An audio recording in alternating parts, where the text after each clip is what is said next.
अनंत जन्मों के शुक्र उदय हुए तब तुम्हें सतमार्ग में वेश धारण करने का या परमार्थ में चलने का सौभाग्य मिला। थोड़ा भी प्रमाद करोगे, थोड़े भी अवहेलना करोगे, सुकृत नष्ट हो जाएंगे। सुकृत नष्ट होते ही जैसे फांसी का तख्ता हटते ही तुम्हारे गले में फांसी पड़ जाएगी, ऐसे विकराल काल तुम्हें अपनी चपेट में लिए हुए है, तुम बच नहीं सकते। फिर जो दुर्गति होती उस समय कोई बचाने वाला नहीं होता। मन पछतई है, अवसर बीते। बहुत बढ़िया अवसर है, पर अज्ञानी जी को यह भी बात चुभेगी, समझ में नहीं आएगी, पर कोई बिरले ही ऐसे हैं जो समझ सकते हैं। महात्मा जन कह रहे हैं, समस्त पदार्थों और प्राणियों के आश्रय स्वरूप प्रभु कोई बिरला ही एकाग्रता से अपने आप को आपके चरणों में समर्पित करके केवल आपका ही चिंतन करता है। खास बात, कोई बिरला ही बहादुर अपने आप को समर्पित करता है। बस इस जीवन में एकमात्र उद्देश्य भगवत प्राप्ति और कोई मेरा नहीं। जैसे आपको लगता हो कि अगर अकेले होंगे, कोई सहयोगी नहीं होगा, तो कोई मुझे मार सकता है, गाली दे सकता है, अपमानित कर सकता है। कदापि नहीं। तुम्हारा कर्म ही उपस्थित होगा तुम्हें दंड देने के लिए। चाहे करोड़ों रक्षक रख लो, जब कर्म दंड देने के लिए उपस्थित होगा तो वही रक्षक ही तुम्हारा नाश कर देंगे, वही रक्षा करने वाला ही तुम्हारा नाश कर देगा। क्योंकि वो नाश करता नहीं, नाश करता तुम्हारा ही स्वयं का किया हुआ पूर्व कर्म है। अगर अकेले होकर भगवान का आश्रय ले लिया तो कहते अहम त्वाम सर्वपापेभ्यो मोक्षयिष्यामि मा शुचा। भगवान के सिवा ये कोई कर ही नहीं सकता। अहम त्वाम सर्वपापेभ्यो मोक्षयिष्यामि मा शुचा, ये किसी का अधिकार नहीं, केवल एकमात्र प्रभु ही कर सकते हैं। 11 वर्ष की अवस्था से लेकर इस अवस्था तक न किसी का आश्रय भगवत कृपा से हुआ है, और आगे प्रभु जाने। पर देखा है कैसे प्रभु दुलार करते हैं। अगर किसी का आश्रय लिया होता तो उसका दुलार दिखाता और उसमें आसक्त होकर अपने प्रभु को भूल जाता। प्रभु का दृढ़ आश्रय ना हो पाता। उनकी अपार करुणा की किसी का आश्रय होने ही नहीं दिया। जहां कहीं लगा कि ये मेरा है, वहां वो ऐसी चाल चला कि हंसना आया कि अरे नहीं नहीं, भ्रम नहीं, भ्रम नहीं, भ्रम नहीं, कोई तुम्हारा नहीं है। जो तुम्हें भास रहा है वो माया है, जो है वो एकमात्र प्रभु है। कोई बिरले लोग ऐसे होते हैं। और प्रभु जिसने आपके चरणों का ऐसा आश्रय ले लिया, कैसा? एकाग्रता पूर्वक अन्य भावों का, अन्य आश्रयों का, अन्य संबंधों का चीख चीख के कह रहे, समझ लो, अन्य भावों का, अन्य आश्रयों का, अन्य संबंधों का त्याग करके एकमात्र केवल आपका हो जाता है। उसके लिए संसार समुद्र कैसा होता है? बोले गाय के बछड़े के खुर के गड्ढे के समान हो जाता है। जैसे चलते हुए गाय के बछड़े के खुर के गड्ढे को पार करने में हमें कोई श्रम नहीं लगता, ऐसे ही भव समुद्र से पार होने में हमें कोई श्रम नहीं उठाना पड़ेगा। श्री हरिवंश प्रताप नाम नौका निज खेवक, भवसागर सुख तरत निकट हरिवंश जो सेवक। सुख पूर्वक नाच गा के रिझा के लाडली लाल के नवनिवृत्त निकुंज में पहुंच जाएंगे। पर जरूरत इस बात की है कि हमारा कोई दूसरा कहने वाला ना हो। मेरे हृदय में यह ना हो कि वो मेरा है, वो मेरी वस्तु है, वो मेरा स्थान है, वो मेरा धन है, वो मेरा बल है। अगर ऐसा है तो ऐसा नहीं है, और अगर ऐसा नहीं है तो फिर ऐसा है। अब तक के संतों ने इसी पद्धति से संसार को पार किया है, इसी पद्धति से।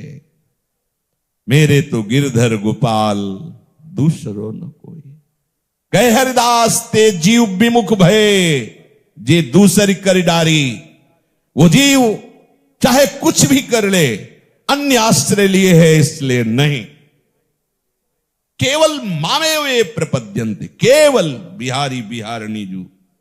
कह हरिदास ते जीव विमुख भये, जे दूसरी कर डारी।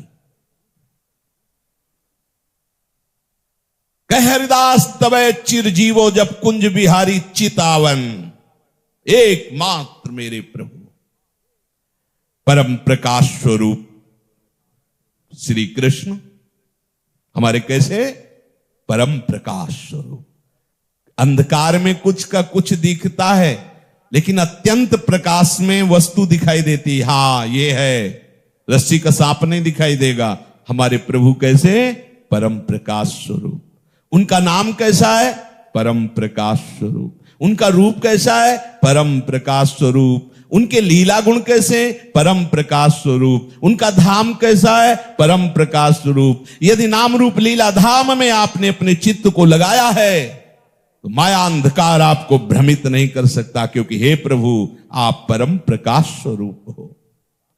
आपके भक्तजन सारे जगत के निष्कपट प्रेमी होते हैं। संत जन जो किसी को आदेश करते हैं उसका परम मंगल करने के लिए, इसीलिए कहा समझो संत जगत के निष्कपट प्रेमी हैं। जो संत हैं, पाखंड नहीं, जो संत हैं वो जगत के निष्कपट प्रेमी हैं। कैसे? एक संत गंगा स्नान कर रहे थे तो देखा एक भिक्षु बही चली जा रही थी। सोचा मर जाएगी पानी में, क्योंकि पानी का जीव नहीं है। ऐसे हाथ से उठाया, डंक मारा, फिर पानी में गिर गया। फिर उठाने को फिर डंक मारा, फिर गिर गया। तो एक आदमी को बोले बावरे हो, उस बिच्छू का स्वभाव है वो डंक मारेगी तुम्हें, क्यों उठाते हो? तो बोले मेरा स्वभाव है, मैं किसी जीव को बहते हुए माया में नहीं देख सकता। वो जितनी बार गाली देगा, अपमान करेगा, मैं निकालूंगा और देखता हूं ये जीतता है या मैं जीतता हूं। एक बार हिम्मत करके बाहर निकाल दिया। ऐसे संत निष्कपट प्रेमी संत है। पिट करके, निंदा, अपमानित होकर के भी उस जीव का परम कल्याण करते जिस पर उनकी दृष्टि चली गई। सच्चे हितैषी हैं आपके भक्तजन। वे स्वयं इस भयंकर महाभयावह कष्टमय संसार से पार हो चुके हैं और जो उनकी समीपता स्वीकार करता है उसको पार कर देते हैं। किंतु जो आपके भक्त और संतों से विमुख है, उनके कल्याण के लिए यहां कोई दूसरा उपाय नहीं है। संत जन जीवित रहते हैं प्रगट में जब तक तो ऐसी व्यवस्था करते हैं जो समीप आवे उनका कल्याण हो जाए, और शरीर जब छोड़ते हैं तो ऐसी व्यवस्था छोड़ जाते हैं कि उसे स्वीकार करने से कल्याण होता ही चला जाएगा, वो प्रगट में रहे या ना रहे। आपके श्री चरण कमलों की नौका स्थापित कर जाते हैं। वास्तव में संत पुरुष आपकी साक्षात कृपा है, आपकी साक्षात कृपा है। आप उन्हीं के संबंध से अनुग्रह करते हैं, कृपा करते हैं। कहो कृपा उपजे के ही भांति रसिकन संग फिरो दिन राती। हे कमल नयन, जो आपकी अनन्यता से एक एक शब्द सुनना, जो आपकी अनन्यता से श्री चरण कमलों की शरण नहीं लेते, उनका कभी भाव शुद्ध हो ही नहीं सकता। और भाव शुद्ध ना होने के कारण बुद्धि शुद्ध नहीं होती। वो अपने को झूठ मूठ महात्मा या भक्त माने, पर ऐसा नहीं हो सकता। उनके हृदय में भाव नहीं आ सकता, बुद्धि शुद्ध नहीं हो सकती, पाखंड हो सकता है। वास्तव में वे बद्ध हैं, कहते जरूर अपने को मुक्त है। बड़ी से बड़ी तपस्या और बड़े से बड़ी साधना का कष्ट उठाकर ऊंचे ऊंचे पद पर पहुंच जाने पर भी वहां से उनको नीचे भ्रष्ट होना पड़ेगा, गिरना पड़ेगा। जिसने अन्य भाव स्वीकार कर लिया है, कह रहे हैं सत्यव्रतम सत्यपरम त्रिसत्यम सत्यश्च योनिं निहितं च सत्ये सत्यश्च सत्यमृत सत्यनेत्रं सत्यात्मकं त्वां शरणं प्रपन्नाः। प्रभु श्री कृष्ण चंद्र सच्चिदानंद रूप आए, सत्य स्वरूप है, सत का कभी अभाव नहीं। अर्थात मेरे प्रभु एक क्षण के लिए भी हमसे दूर नहीं। जहां जहां हमारी दृष्टि जाती है, हमारा मन जाता है, हमारी बुद्धि जाती है, वहां सत वस्तु है। आप ऐसा भाव कीजिए, है भगवान कह रहे, और ये ब्रह्म ऋषि जन कह रहे, प्रभु आप सत्य स्वरूप हैं, आप सत्य संकल्प हैं, सत्य ही आपकी प्रतिष्ठा है, सत्य ही आपकी प्राप्ति का साधन है। सृष्टि के पूर्व अर्थात सृष्टि के पहले आप थे, सृष्टि के नाश के बाद अर्थात प्रलय के पश्चात आप ही रहेंगे। तो वर्तमान में जो स्थिति है उसमें केवल आप ही सत्य हैं। ये जो नाम रूप, ये जो लाभ हानि, जो सुख दुख, ये जो अनुकूलता प्रतिकूलता, सच्ची मानिए बिल्कुल स्वप्न जैसी है। पर स्वप्न में स्थित पुरुष जैसे ये अनुभव नहीं करता कि ये सब झूठा है, जगता है तब झूठा अनुभव होता है। तो जो सपने सिर काटे कोई, बिनु जागे दुख दूर न होई। ऐसे ही जब तक आप मोह संबंध का त्याग नहीं करेंगे, अज्ञान का त्याग नहीं करें, आपने स्वीकार किया है शरीर, शरीर के भोग और शरीर संबंधियों को मैं या मेरा मानना आपकी स्वीकृति है, ये अज्ञान की स्वीकृति है। इसी स्वीकृति से आपको बार बार जन्म मरण, दुख सुख, लाभ हानि, ये आदि आदि द्वंद्व व्यापते हैं। प्रभु इन अवस्थाओं में भी आप सत्य रूप से विराजमान हैं। पृथ्वी, जल, तेज, वायु और आकाश, इन 5 दृश्यमान सत्यों के आप ही कारण हैं। जल कौन बना हुआ है, वायु कौन बना है, आकाश कौन बना है, पृथ्वी कौन बना है, अग्नि कौन बना हुआ है? मेरा प्रभु ही बना हुआ है, दूसरा कोई नहीं है। आप अंतर्यामी सब में विराजमान हैं। वही साधक, वही उपासक, वही ज्ञानी, वही महात्मा, चाहे जिस संप्रदाय का हो, इस सत्य को जानना ही होगा। महाप्रभु हरिवंश चंद्र जी कहते हैं, ये क्रूरा अपिपापिनो नच सताम संभाष्य दृश्याश्चे सर्वान् वस्तुतया निरीक्ष परम स्वाराध्य बुद्धिर्मम। कोई कहे कि रसो उपासना में इस बातों का क्या महत्व है, तो हम कहते बिना इन बातों के महत्व को समझे रसोपासना में प्रवेश ही नहीं होगा। क्योंकि पांचवे भूले देह शुद्धि। जब तक देह शुद्धि है, देह राग है, देह संबंधियों से राग है, देह के भोगों का भोक्ता बना हुआ बैठा है, तब तक उसका सहचरी स्वरूप कैसे प्रकाशित हो सकता है? इसीलिए भगवत रसिक जी ने आज्ञा करी है, प्रथम सुने भागवत भक्त मुख भगवदवाणी। भगवदवाणी गीता जी, श्रीमद् भागवत आदि का स्वाध्याय करके शरीर संबंध जो हमारा स्वीकृत किया हुआ है उसे अस्वीकृत करे। पक्का यदि आप इन शरीर संबंधों की स्वीकृति में रहेंगे तो एक कदम भी परमार्थ नहीं चल पाएंगे। केवल पाखंड होगा, केवल दंभ होगा, केवल नाटक होगा। और बाद में आप कहेंगे कि 10वें वर्ष से मैं भजन मार्ग में रहा लेकिन मुझे कोई अनुभव नहीं हुआ। क्यों? क्योंकि अनुभव की पगडंडी पे चले ही नहीं। आप इस दृश्यमान जगत में परम अर्थ स्वरूप से विराजमान है। कोई भी कण चिद चिद लक्षणम सर्वम राधा कृष्णमयम जगत। ये चेतन अचेतन जितना है सभी राधा कृष्णमय है। मुनियों ने, ब्रह्म ऋषियों ने, प्रेमियों ने ऐसा अनुभव किया। गोपीजन देख रहे, जित देखो तित श्याममयी है। देखो, देखा सत्य का कहीं अभाव नहीं, हर जगह दिखाई दे रहा है। चाहे जिस संप्रदाय का महात्मा हो, पहले इस प्रश्न का उत्तर देना होगा। ये चराचर जगत को अपने स्वामी के रूप में देखना होगा, या ज्ञानी है तो ब्रह्म स्वरूप से देखना होगा। जब तक इस प्रश्न का समाधान नहीं, तब तक न दास्य भाव, न सख्य भाव, न वात्सल्य भाव, न कांता भाव, न सहचरी भाव। उपासक को प्रभु वो सब संयोग प्रदान करते हैं जिससे आप ये देख सकते हो। जैसे आप लोगों को मिला हुआ है श्रीधाम परम पावन महामहिम वृंदावन का वास, मनुष्य शरीर, रसिकों का संग। अब अपनी मैं मेरी की ये वृत्ति को छोड़ करके बस जो सत्संग में सुन रहे हो उसको धारण करो, आगे बढ़ते हुए महात्मा बन जाओगे। पर जो मोहाशक्त है, नाटक हो सकता है, दंभ हो सकता है, पर ऐसा ले, आप ही मधुर वाणी और समदर्शन के प्रवर्तक हैं भगवान। बस ऐसा अनुभव हुआ है कि आप सत्य स्वरूप हैं।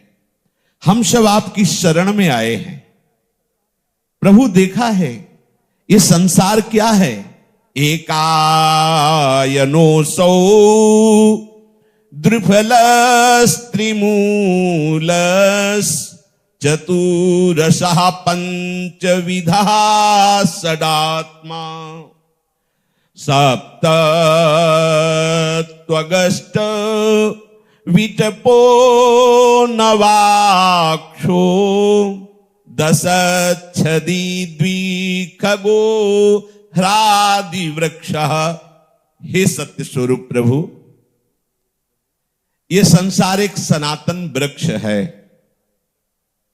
और इस वृक्ष का जो स्वरूप दिखाई दे रहा है प्रगट में, वो प्रकृति है, प्रकृति माया।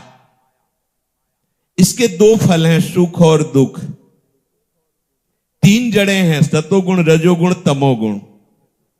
इस संसार रूपी वृक्ष के चार रस हैं, धर्म, अर्थ, काम, मोक्ष। ये संसार 5 प्रकार से जाना जाता है, श्रोतेंद्री, त्वगेंद्री, नेत्रेंद्री, रसेंद्री और नासिका के द्वारा सुनना, स्पर्श करना, देखना, स्वाद लेना और सूंघना। इसके 6 स्वभाव हैं, पैदा होना, रहना, बढ़ना, बदलना, घटना और नष्ट हो जाना। इस वृक्ष की छाल है 7 धातुएं। ये कौन से संसार वृक्ष का वर्णन हो रहा है? ये इधर मत देखो, इधर देखो, इसका वर्णन हो रहा है। ये संसार वृक्ष है। 6 स्वभाव हैं इसके, पैदा होना, रहना, बढ़ना, बदलना, घटना, नष्ट हो जाना। इसकी संसार वृक्ष की छाल क्या है? 7 धातुएं, रस, रुधिर, मांस, मेदा, अस्थि, मज्जा, वीर अर्थात शुक्र। 8 शाखाएं हैं, 5 महाभूत, मन, बुद्धि और अहंकार। इसमें मुख आदि 9 द्वारों से, खोड़र समझो इनको, जैसे वृक्ष के खोड़र होते हैं, ये 9 द्वार, इसी की बात हो रही। यही संसार है। जब हम संसार की बात करते हैं तो बाहर देखते हैं, नहीं नहीं ये संसार है, इसी का तो वर्णन हो रहा है। प्राण, अपान, व्यान, उदान, समान, नाग, कूर्म, कृकल, देवदत्त, धनंजय, ये 10 प्राण इस वृक्ष के 10 पत्ते हैं। और इस संसार रूपी वृक्ष पर 2 पक्षी विराजमान हैं, एक भगवान और दूसरा जीव। दोनों समान ही हैं, कोई अंतर नहीं। अंतर इसलिए पड़ गया कि ये जो जीव रूपी पक्षी है इस वृक्ष को देखकर राजी हो गया और इस वृक्ष के फल जो है सुख दुख उनका भोक्ता बन गया। बस ये फंस गया और इसी के कारण इसे देहाभिमानी जीव कहा गया। यदि इससे मुक्त होने का रहस्य जान जाए तो जानत तुम्हें हो जाए। जो तुम्हें जान गया वो तुम्हारे समान हो जाता है, हो नहीं जाता, वो पहले ही था तुम्हारे समान, क्योंकि तुम्हारा ही अंश है। ब्रह्मविद ब्रह्मयो भवति, जो ब्रह्म को जान लेता है वो ब्रह्म स्वरूप हो जाता है। ऐसा नहीं कि किसी साधन से उसके स्वरूप में वर्धन क्रिया हुई, बढ़ा इसलिए वो ब्रह्म स्वरूप हो गया। पहले भी ब्रह्म स्वरूप ही था, मध्य में भी ब्रह्म स्वरूप है, बाद में भी ब्रह्म स्वरूप रहेगा। अब उसने बीच में जो शरीर को अपना घर मान लिया, शरीर को मैं मान लिया और शरीर के संबंध से सुख दुख का भोक्ता बन बैठा। बस यही माया प्रपंच में फंसकर बार बार जन्म मरण और लाभ हानि दुख सुख आदि को प्राप्त होता है। इसीलिए इसे जीव कहा गया। नहीं, जीवै शिवः शिवः जीवः, वही एक परम तत्व है, दूसरा कोई नहीं है। मत्ता परतरम नान्यत किंचिदस्ति धनंजय। सर्वम खलमिदम ब्रह्म नेह नानास्ति किंचन ईशावास्मिदम सर्वम यत्किंच जगत्याम जगत। पूरे जगत में केवल ईश्वर ही ईश्वर है, केवल ब्रह्म ही ब्रह्म है, केवल मैं ही मैं हूं, प्रभु श्री कृष्ण कह रहे हैं। इस संसार रूपी वृक्ष की उत्पत्ति का आधार प्रभु एकमात्र आप ही हैं। हमारी उत्पत्ति किससे हुई? माता पिता से नहीं, प्रभु से हुई है। मूल में आइए। ऊर्ध्वमूल मधा शाखा मस्वत्थम प्राहुरभ्यम। प्रभु के सबका मूल में, सबके पिता कौन है? प्रभु है।